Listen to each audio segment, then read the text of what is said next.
وأما الذين آمنوا بالله واعتصموا به فسيدخلهم في رحمة منه وفضل ويهديهم إلى.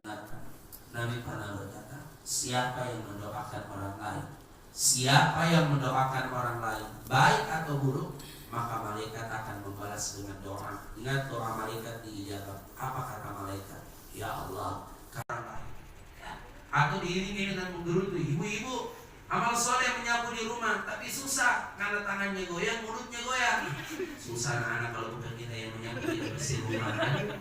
Bagaimana bisa jadi amal soleh? Cuci piring sambil ngomel, banyak yang lain tapi saya terus yang cuci piring. Mulut berbusa, piring berbusa. Bagaimana bisa jadi amal soleh? Jadikan setiap waktu kita itu amal soleh. Setiap detik pun, apalagi di Ramadan ini.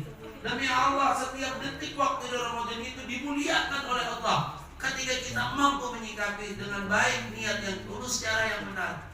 Masuk WC, ada bau yang tidak sedap, ternyata bau yang tidak sedap dan barang yang tidak jelas itu bisa jadi amal soleh. Ini tidak masuk WC, wah keluar marah-marah. Hei, siapa tadi sudah buang air di situ? Kenapa? Tidak ada siram, saya tidak ingin buang air. Lantas siapa tidak ada siram? Ini masuk ruangan situ, ruangan sini. Kenapa kau marah-marah? Ada tadi buang air, siapa itu? Tidak usah. Habis tenaga, tidak usah bertanya siapa sampai kiamat pun tidak ada yang mau mengaku. Jadikan amal soleh. Gimana caranya bau sedap yang tidak jelas ini jadi amal soleh? Ambilkan air, siram, biarkan dia pergi dengan tenang. Maka jadi amal soleh. Hadirin yang insya Allah dimuliakan oleh Allah. Begitulah illal ladzina amanu wa amilus shalihat. Maka jadikan setiap yang kita lakukan menjadi ladang amal soleh. 3. Wa tawasaw bil haqq.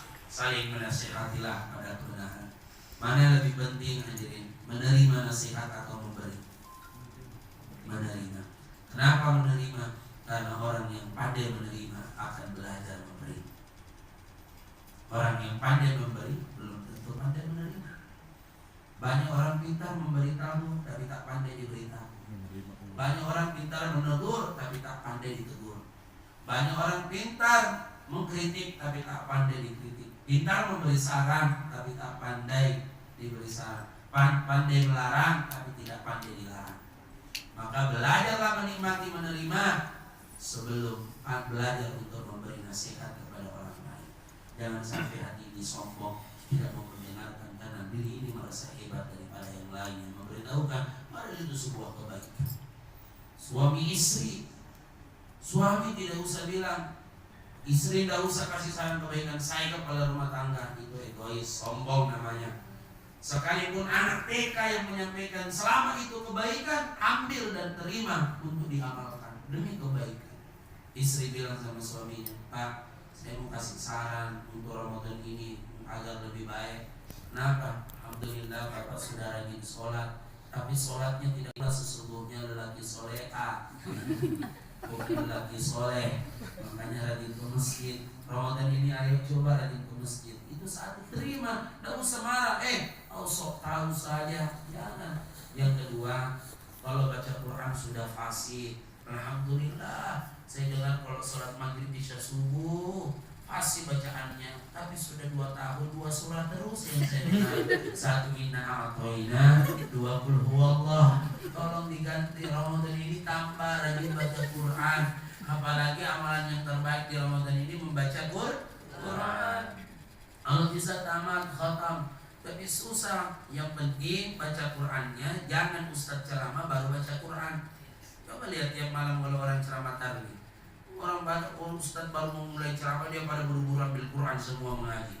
Waktu malam kedua saya bilang sama jemaah, baik, judul ceramah saya malam hari ini adalah mengaji bersama. Kenapa? Ambil semua jemaah pada mengaji.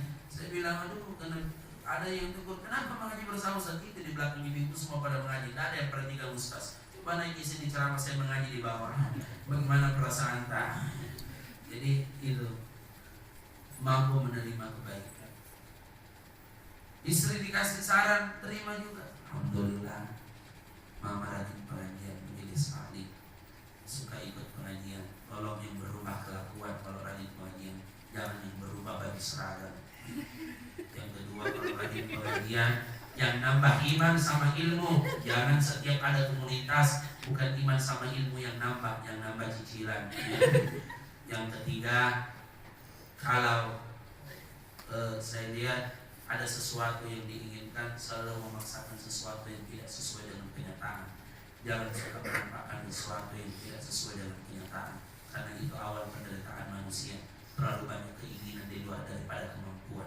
Gaji suami 3 juta, cicilan 5 juta. Bagaimana tidak stres ini hidup?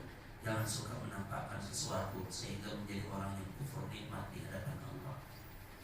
Fa'amilus shalihat. Terakhir ini ya. Yang keempat apa? Wa tawassaw bis sabr. Tadi wa tawassaw bil haqq, wa tawassaw bis sabr.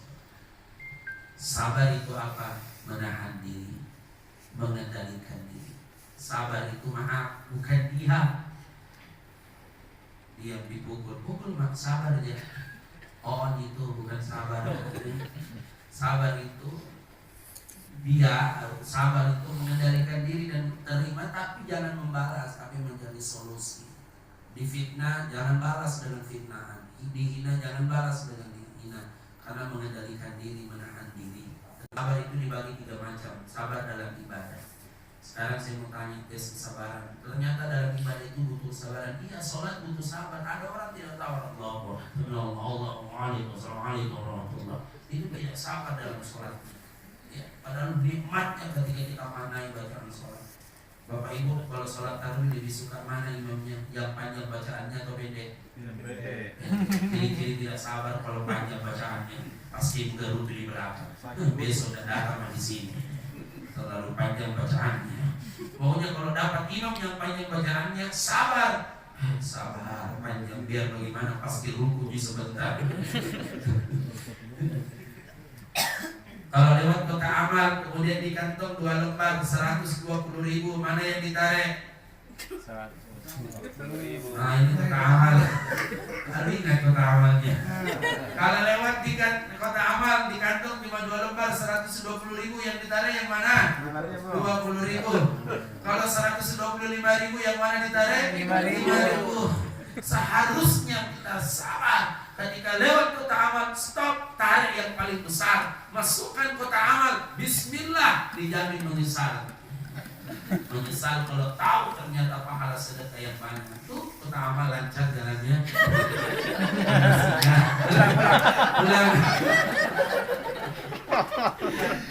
Hadirin yang insya Allah dimuliakan oleh Allah Subhanahu wa Ta'ala. Jangan seperti ada bapak-bapak pulang sholat Jumat, terus masuk teriak nanya, nah isi bensin mobil. Oh marah lagi. Bapak tadi kan keluar pakai mobil, kenapa tidak isi bensin? Buru-buru kamu makan.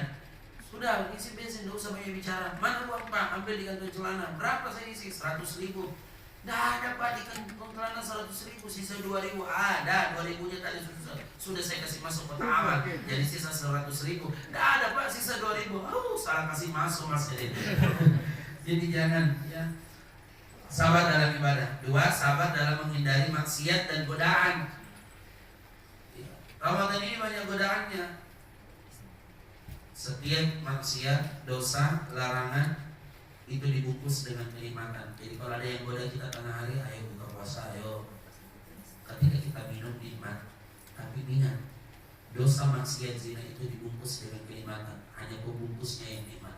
Di balik kenikmatan itu ada Allah dan murka Allah yang amat pedih. Berzina nikmat, tapi 1 jam di kenikmatannya. Selesai itu habis kenikmatannya. Di balik itu hanya ada Allah yang amat pedih. Contoh Vanessa Angel ya, 80 juta. Orang bilang, wih hebat Vanessa Angel 80 juta. Ikuti Vanessa Angel 80 juta macam artis 2 hari habis kenikmatannya. Bagaimana 1 juta artis cuma 2 hari? Kenapa? Jam tangannya saja paling murah 75 juta. Saya juga biasa gitu. Apa bedanya jam tangan 35.000 dengan 75 juta? Sama di kecepatannya. 35.000 begitu tuh di kecepatan detiknya, 75 juta juga begitu. Beda mobil motor, semakin mahal semakin tinggi cc-nya. Seandainya 35.000 baru jam 1 siang, 75 juta subuh karena kencang. Ini bagus dipakai kalau puasa, cepat bukanya. Sabarlah dalam menghindari maksiat dan godaan. Terakhir, sabar dalam menghadapi setiap masalah. Jangan pernah takut menghadapi setiap masalah dalam hidup ini. Takutlah ketika Allah memberikan masalah, lalu kita tidak ditolong masalah kita oleh Allah karena kita jauh dari Allah. Dan semoga kita dijauhkan dari berbagai masalah. Semoga Allah mudahkan dalam segala kesulitan hidup kita. Illal ladzina amanu wa 'amilus shalihat wa tawassaw bil haqq wa tawassaw bis sabr.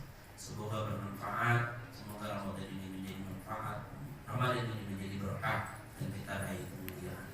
Mohon maaf atas segala kekurangan. Kalau ada yang mau bertanya silakan, kalau tidak ada alhamdulillah. Ada yang mau bertanya?